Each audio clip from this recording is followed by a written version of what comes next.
Assalamualaikum warahmatullahi wabarakatuh. Selamat siang ataupun juga selamat sore bagi teman-teman yang berpuasa. Semoga semakin lancar dan juga kesehatannya tetap terjaga. Jadi pada pertemuan ke-6 ini saya akan membahas tentang analisis time series dan forecasting data keuangan. Sebelum kita masuk ke materinya, ada baiknya dulu kita mengetahui dulu apa sih capaian pembelajaran dari materi ini. Yang pertama itu, mahasiswa di sini harus mengetahui apa yang dimaksud dengan analisis time series. Yang kedua itu, analisis data keuangan meliputi yang pertama mengukur pengaruh tren, yang kedua tren sebagai proyek masa depan, yang ketiga analisis siklus, yang keempat analisis musiman, dan yang terakhir di sini metode peramalan, yang mana itu meliputi model penghasilan eksponensial. Itu adalah capaian pembelajaran dari materi ke-6 kita. Selanjutnya, untuk materi yang pertama, kita akan bahas tentang analisis time series. Jadi, untuk analisis time series ini, menurut pengertiannya di sini analisis yang dilakukan berdasarkan data atau pengamatan yang berorientasi pada waktu atau kronologis pada variabel yang diamati. Jadi ini berdasarkan waktu ataupun kejadian-kejadian yang ada di dalam perusahaan. Misalnya kejadian tentang penjualan ataupun kejadian tentang berapa banyak karyawan dalam perusahaan setiap tahunnya, seperti itu. Untuk contohnya di sini juga bisa berupa jam, hari, minggu, bulan atau tahun. Dan untuk contoh lainnya di sini juga ada penjualan untuk data keuangan. Jadi manfaat dari time series ini yang pertama sebagai peramalan kondisi masa mendatang berdasarkan data sebelumnya. Jadi kita akan mengolah data-data sebelumnya untuk mengetahui kinerja dari perusahaan di masa mendatang. Apakah data itu berupa data bulanan, data kuartalan, ataupun data tahunan. Yang kedua di sini analisis data mungkin kita untuk mengetahui kondisi dari perusahaan. Jadi analisis time series ini kita dapat mengetahui bagaimana pertumbuhan dari perusahaan itu, apakah sedang mengalami kenaikan ataupun juga mengalami penurunan. Yang ketiga juga di sini peramalan kondisi mendatang bermanfaat untuk perencanaan, produksi, pemasaran, keuangan dan bidang lainnya. Maksudnya di sini bidang lainnya adalah selain di bidang keuangan, ada beberapa bidang juga yang bisa digunakan dengan analisis time series ini untuk menentukan bagaimana ke depannya. Jadi ini adalah salah satu contoh dari time series yang mana kita di sini membandingkan antara return on asset perusahaan, ini adalah rasio return profitabilitas, return on asset perusahaan dan return on asset industri, yang mana nantinya kita akan mengetahui apakah berdasarkan grafik apakah return on asset perusahaan ini bisa lebih tinggi ataupun lebih rendah dibandingkan return on asset industrinya. Jadi ini adalah grafik dari atau berdasarkan dari data history return on asset dari slide sebelumnya. Dari grafik di atas ini kita bisa melihat nampak bahwa return on asset perusahaan ini mengalami kenaikan dari tahun ke tahun. Dari analisis tren di atas juga nampak bahwa kenaikan return on asset industri itu lebih cepat dibandingkan dengan kenaikan return on asset perusahaan. Meskipun pada tahun 2015 return on asset perusahaan ini masih lebih tinggi dibandingkan return on asset industri. Tetapi memang tren semacam ini bukan merupakan tren yang menguntungkan bagi perusahaan. Kejadian semacam ini bisa terjadi apabila perusahaan tumbuh pesat tetapi perusahaan mengalami penurunan market share. Barangkali mungkin memang karena industrinya tersebut sedang tumbuh. Jadi banyak pesaing-pesaing yang baru masuk dan mengurangi pangsa pasar dari perusahaan tersebut. Manajemen tentunya mungkin harus melakukan perubahan-perubahan yang perlu untuk mengatasi permasalahan tersebut. Jadi di sini juga ada beberapa pengaruh untuk perusahaan. Yang pertama itu adalah pengaruh pemerintahan. Jadi pengaruh pemerintahan ini mempengaruhi bisnis melalui sejumlah cara. Contohnya misalnya pajak seperti pajak pribadi, pajak perusahaan, dan pajak pertambahan nilai. Untuk peraturan-peraturan perundangan, contohnya misalnya peraturan anti monopoli, perlindungan konsumen mungkin, ataupun keselamatan lingkungan dan juga mungkin keselamatan kerja bagi perusahaan itu sendiri. Selanjutnya di sini ada perubahan kompetisi Dan memang di dalam dunia bisnis, kompetisi di antara para pesaing-pesaingnya memang adalah sesuatu yang hal yang biasa. Jadi perusahaan perlu menyiasati strategi dalam pengembangan produknya untuk mendapatkan keunggulan kompetitif. Di era persaingan ini memang perusahaan dituntut untuk melakukan inovasi ataupun melakukan pembaruan untuk produk-produknya. Dan ini memang sangat berdampak bagi penjualan perusahaan ataupun berdampak bagi pertumbuhan perusahaan. Jadi selanjutnya di sini adalah perubahan teknologi. Jadi perubahan teknologi juga sangat penting karena dengan mengikuti perkembangan teknologi yang sekarang, perusahaan dapat mengetahui informasi-informasi yang terbaru untuk perusahaannya dari berbagai pesaingnya mungkin ataupun dari berbagai negara lain yang bisa diadopsi untuk perusahaan. Jadi selain itu juga kinerja perusahaan dengan memanfaatkan teknologi ini menjadi lebih efisien. Contohnya misalnya ketika ingin pergi rapat, pemanfaatan teknologi ini sangat berguna dengan membuka meeting via Zoom. Itu sangat mengefisienkan waktu. Dan juga memang kalau penggunaan teknologi ini untuk penjualan juga sangat bagus. Bisa menekan biaya dari beban-beban daripada penggunaan toko offline gitu. Selanjutnya akuisisi dan merger ataupun penggabungan perusahaan untuk meningkatkan pangsa pasar, meningkatkan sinergi operasional ataupun memang menciptakan efisiensi yang lebih baik lagi terhadap perusahaan. Strategi ini sangat dapat menjadi salah satu alternatif untuk memperluas usaha perusahaan dengan cara mengakuisisi ataupun dengan merger. Ini akan memperluas pangsa pasar dari perusahaan. Selanjutnya analisis data keuangan. Kita masuk di submateri kedua. Kita masuk di komponen time series. Komponen time series ini terbagi menjadi 4. Yang pertama itu trend. Menurut pengertiannya sini juga, time series adalah pergerakan jangka panjang, bisa merupakan tren naik ataupun tren turun. Biasanya memang jangka waktunya itu 15-20 tahun untuk bisa melihat pola trennya. Jadi tren tersebut itu dipengaruhi oleh perubahan jumlah penduduk ataupun perubahan teknologi gitu. Itu salah satu contohnya. Kalau misalnya di dalam dunia saham ada yang namanya uptrend, ada juga namanya downtrend. Uptrend itu adalah kenaikan berdasarkan rata-rata dari data yang diakumulasi di dalam sebuah chart. Gitu. Selanjutnya siklus ini adalah fluktuasi bisnis dalam jangka waktu yang lebih pendek. Jadi untuk siklus ini belum ada penjelasan yang memuaskan terhadap penyebab timbulnya fluktuasi siklus. Jadi fluktuasi siklus ini seperti gelombang di sekitar tren atau bisa disebut sebagai pola data musiman dalam jangka panjang yang berulang biasanya juga setiap 5-10 tahun. Pola data siklus ini terjadi jika terdapat data yang dipengaruhi oleh fluktuasi ekonomi jangka panjang seperti yang berhubungan dengan siklus bisnis. Jadi untuk kesimpulannya itu pola data dari siklus ini merupakan pergerakan yang membentuk gelombang di sekitar tren dengan durasi yang lebih dari 1 tahun akibat siklus bisnis ataupun juga perubahan ekonomi. Tuh. Selanjutnya musiman. Jadi pola data musiman ini adalah pola data yang fluktuasi yang terjadi dalam lingkungan 1 tahun. Bisa saja ini berupa sebulan, tribulan, ataupun semester. Jadi ada beberapa penyebab yang timbulnya fluktuasi musiman.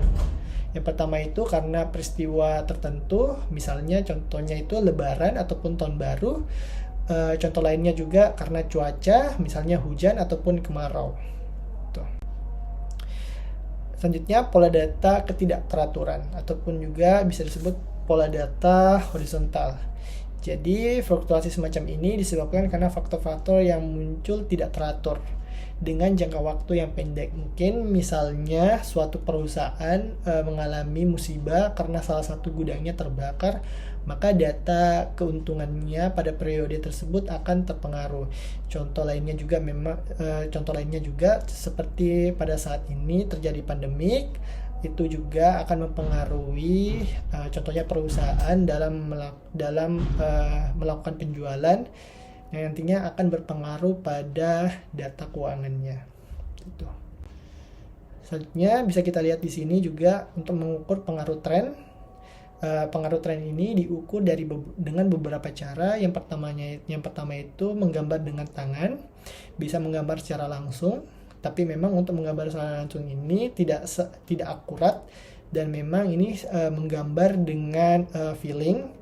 Yang kedua itu adalah menggunakan model matematika. Model matematika ini lebih akurat dibandingkan menggambar dengan tangan. Model time series ini bisa dirumuskan sebagai berikut. Yang pertama itu YT sama dengan koefisien A ditambah dengan B dikalikan dengan X. A dan B dihitung dengan cara sebagai berikut.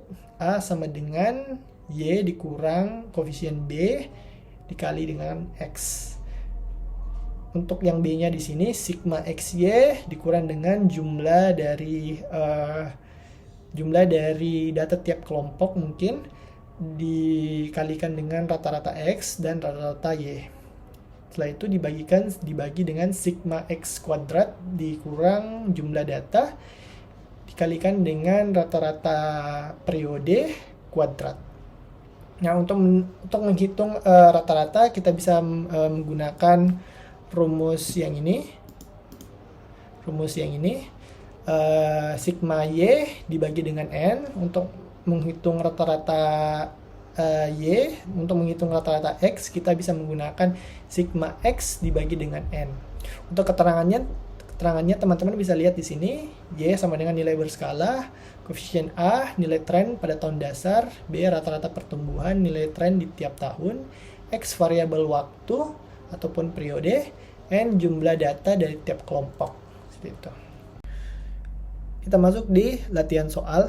Di sini ada 3 tabel. Tabel pertama, tabel kedua, tabel ketiga. Tabel pertama tabel tahun, tabel kedua periode berdasarkan urutan angka 1 sampai 17.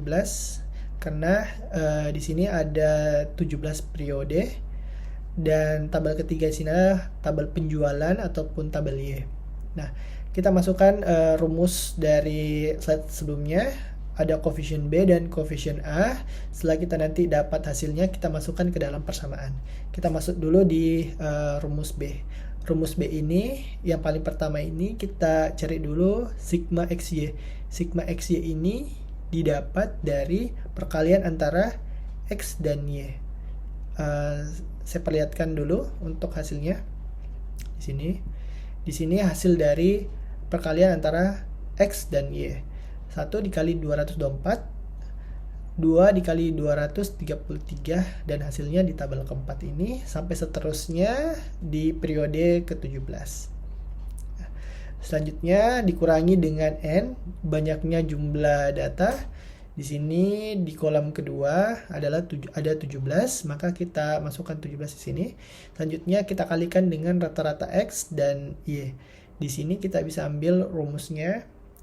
6014 adalah hasil dari penjumlahan semua data di tabel ketiga. Yang ini 6014 dibagi dengan 17. 17 ini banyaknya data. Yang ini. Dan menghasilkan 353,8. Begitupun juga untuk yang X. Yang X ini dari penjumlahan dari tabel 2 X 153 dibagi dengan banyaknya jumlah data 17. Maka hasilnya adalah 9. Selanjutnya kita akan mencari sigma X kuadrat. Sigma X kuadrat ini didapat dari perpangkatan dari X, yang mana hasilnya akan saya tampilkan di tabel kelima. Seperti ini.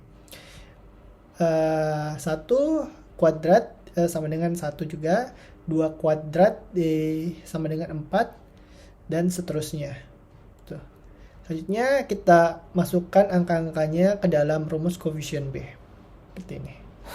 Jadi di sini untuk sigma XY, di sini kita masukkan saja jumlah dari total datanya untuk tabel 4, 61.084 dikurang dengan 17 jumlah data periode dikalikan dengan 9 rata-rata X dikalikan dengan Y rata-ratanya juga, rata-rata Y 353,8 dibagi dengan di sini sigma X kuadrat penjumlahan dari datanya semua 1785 dikurang dengan N adalah jumlah data periode dikalikan dengan rata-rata X pangkat 2 atau X kuadrat, maka didapatkan 17,1 untuk koefisien B. Selanjutnya kita akan mengerjakan untuk koefisien A. Untuk koefisien A di sini sama dengan eksponensial Y dikurang dengan B dikalikan dengan eksponen X. Nah, untuk yang Y-nya di sini kita ambil dari sini rata-ratanya eksponensial Y, sigma Y dibagi dengan N, sama juga untuk menghitung rata-rata. Kita masukkan di sini 353,8 dikurang dengan hasil dari koefisien B sebesar 17,1 dikalikan dengan rata-rata dari X sebesar 9, maka hasilnya adalah 200. Selanjutnya kita sudah dapat B dan A, maka kita masukkan ke dalam sebuah persamaan tren. Untuk persamaan trennya di sini adalah YT sama dengan koefisien A ditambah B dikalikan dengan X. Maka kita dapat di sini adalah 200 ditambah 17,1. Selanjutnya kita masukkan dari penjumlahan ini, kita masukkan ke dalam tabel tren. Nah, 217 ini untuk data di bawahnya ini kita tinggal tambahkan saja 17 sampai dengan ke bawah.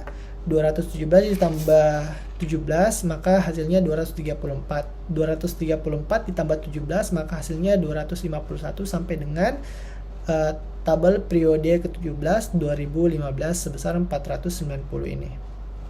Nah, itu adalah tabel tren di tabel ke-6. Selanjutnya di sini ada tabel tambahan juga untuk menghitung siklus. Untuk menghitung siklus di sini berdasarkan rumus di sini Y dibagi dengan YT adalah tren dikalikan dengan 100. Maka untuk Y-nya di sini kita ambil dari tabel ketiga, tabel penjualan. Untuk YT-nya di sini adalah persamaan tren. Hasilnya masuk saja di tabel ke-6 di sini dan dikalikan dengan 100. Saya ulangi lagi, untuk mendapatkan tabel siklus ini kita bagikan antara penjualan 224 dibagi dengan tabel tren 217 dikalikan dengan 100, maka kita dapat hasilnya 103,2. Begitupun juga dengan tabel keduanya sini, tabel selanjutnya, kolom selanjutnya. Di sini 99,5 sama pengerjaannya dengan sebelumnya. Ini adalah indeks siklus. Selanjutnya di sini ada hasil dari data sebelumnya dimuat di dalam sebuah grafik. Di sini bisa kita lihat ada garis tren yang kuning ini dan juga ada garis data asli yang untuk garis yang biru ini. Jadi memang untuk garis tren yang kuning ini di situ selalu mencerminkan kenaikan yang konstan setiap tahunnya. Untuk garis data aslinya di sini selalu mengikuti di antara garis tren ini. Untuk pemakaian tren sebagai proyeksi masa depan, seorang analis memang harus hendaknya hati-hati terhadap asumsi yang digunakan. Jadi tren garis lurus yang ini itu mengasumsikan perkembangan yang konstan untuk masa mendatang. Jadi ini bisa digunakan untuk prediksi masa depan. Padahal pada beberapa situasi penjualan yang tumbuh dengan tingkat yang sangat cepat pada awal-awal periode, kemudian tumbuh melambat pada periode berikutnya. Jadi untuk pada awal ini kita melihat data aslinya di sini. Dia tumbuh dari tahun ke tahun melewati angka garis trennya, dan pada tahun di pertengahan dia turun lagi, dan juga itu akan berlanjut kenaikan lagi. Itu adalah siklus ataupun juga histori dari tahun ke tahun yang terjadi berulang gitu. Nah, misalnya suatu produk juga masih baru diluncurkan, pertumbuhan pada awal periode akan sangat cepat, dan kemudian setelah masuk ke tahap kedewasaan, pertumbuhan akan semakin melambat. Nah, itu juga salah satu siklus untuk dari sebuah data ataupun dari sebuah data penjualan maksud saya. Di sini bisa kita lihat dari berdasarkan data dari siklus di tabel ke-7. Di sini bisa kita lihat dari tahun 1999 sampai dengan tahun 2015. Untuk tahun 1999 ini terjadi kenaikan, dan lambat laun berjalannya waktu tahun 2001 dan 2003 mengalami penurunan, dan disertai kenaikan di akhir tahun 2003 mengalami kenaikan, dan ini akan selalu berulang dari tahun ke tahun ataupun dari beberapa tahun kemudian. Ini maka dari itu ini yang dinamakan dengan siklus. Jadi sejarah akan berulang kembali di dalam analisis siklus ini. Itu. Ketika dia turun, maka akan terjadi kenaikan setelahnya. Tapi jika di dalam analisis siklus ini terjadi ketidakteraturan ataupun dari faktor lainnya, maka akan juga bisa dihilangkan untuk faktor ketidakteraturan itu untuk bisa memperlancar dari siklus ini. Jadi memang untuk analisis siklus ini ciri-cirinya adalah selalu berulang dari beberapa tahun ataupun dari tahun-tahun jangka panjang. Selanjutnya analisis musiman. Jadi analisis musiman ini seperti pengertiannya juga tadi. Analisis musiman ini berhubungan dengan perubahan atau fluktuasi dalam musim-musim tertentu ataupun tahun fluktuasi dalam satuan. Misalnya juga dalam bulanan, triwulan ataupun semester. Jadi bisa saja di bawah 1 tahun ataupun juga tahunan ataupun jangka 1 tahun. Gitu. Selanjutnya kita masuk di metode perhitungan analisis musiman berdasarkan metode rata-rata sederhana. Jadi menurut pengertiannya di sini, rata-rata sederhana adalah rata-rata aritmatika dari sampel, jumlah nilai titik data dibagi dengan jumlah titik data dalam sampel. Untuk metode rata-rata sederhana ini, asumsi bahwa pengaruh tren dan siklus yang tidak beraturan tidak besar dan dapat dianggap tidak ada. Untuk rumusnya di sini adalah indeks musim sama dengan rata-rata per kuartal dikali dengan 100 dibagi dengan rata-rata total. Kita masuk ke contoh soal. Jadi di sini ada contoh soal untuk tingkat penjualan dalam 3 kuartal. Kuartal 1, 2, dan 3. Seperti kita lihat di sini. Setelah kita dapat datanya ini, kita jumlah dari kuartal 1, maka kita dapatkan hasil sebesar 28,50. Untuk kuartal 2 juga kita jumlahkan dari atas sampai bawah 29,16, dan kuartal 3 juga seperti itu 21,67. Setelah itu, untuk mendapatkan rata-rata total ini, kita bagikan antara jumlah penjualan 79 ini 79,33 ini dibagi dengan 3, maka kita dapat 26,44. 79 ini berdasarkan produksi tahunan. Untuk yang kuartal ini berdasarkan pembagian dari pendapatan per tiap 3 bulan dari perusahaan. Itu. Selanjutnya di slide ini untuk menentukan musim indeks dari ketiga kuartal. Yang pertama itu kuartal 1. Kuartal 1 sini di angka 28,50 ini didapat dari Total rata-rata dari kuartal pertama dikalikan dengan 100 dibagi dengan 26,44. 26,44 ini adalah rata-rata total penjualan tahunan, sama dengan 107,79. Begitupun juga dengan kuartal kedua, 28,17 adalah rata-rata dari kuartal kedua. Hasil dari rata-rata kuartal kedua dikalikan dengan 100 dibagi dengan 26,44. 26,44 ini adalah rata-rata dari penjualan tahunan, sama dengan 110,325. Begitu juga dengan kuartal ketiga, 21,67 adalah hasil rata-rata kuartal ketiga dikali 100 dan dibagi dengan rata-rata total, sama dengan 81,96. Selanjutnya, jika direncanakan penjualan tahun 2007 sebesar 120, maka kita pertama itu harus mencari rata-rata total setiap triwulannya. 120 ini dibagi dengan 3, artinya ada 3 kuartal. Hasilnya adalah 40 juta. Dan selanjutnya itu 40 ini kita masukkan ke dalam rata-rata total, yang mana rumusnya itu adalah indeks musim dikali rata-rata total dibagi dengan 100. Selanjutnya akan dijelaskan di slide selanjutnya. Nah, untuk menentukan target per triwulannya, untuk kuartal 1 di sini 107,79 ini didapat dari indeks musiman. Hasilnya dikali dengan 40. 40 ini adalah rata-rata per triwulan dibagi dengan 100, maka didapatnya 43,116. Begitupun juga dengan kuartal 2 dan 3. Setelah didapatkan hasilnya, maka itu adalah perkiraan pada tahun 2007 untuk setiap triwulannya. Jadi jika kita menjumlahkan dari kuartal 1 sampai kuartal ketiga, maka kita mendapatkan hasilnya adalah sebesar 120 di tahun 2007 untuk penjualan tahun 2007. Selanjutnya, metode peramalan.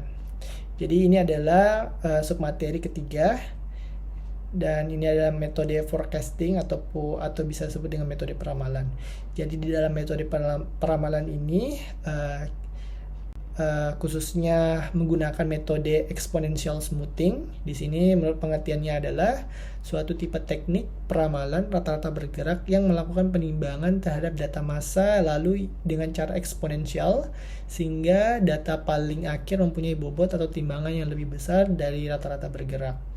Nah, jadi untuk rumusnya di sini bisa kita lihat di sini Ft plus 1 sama dengan alfa dikali dengan Y. T ini adalah periode ditambah 1 dikurangi alfa dikalikan dengan F periode. Nah, ini adalah keterangannya di bawah sini.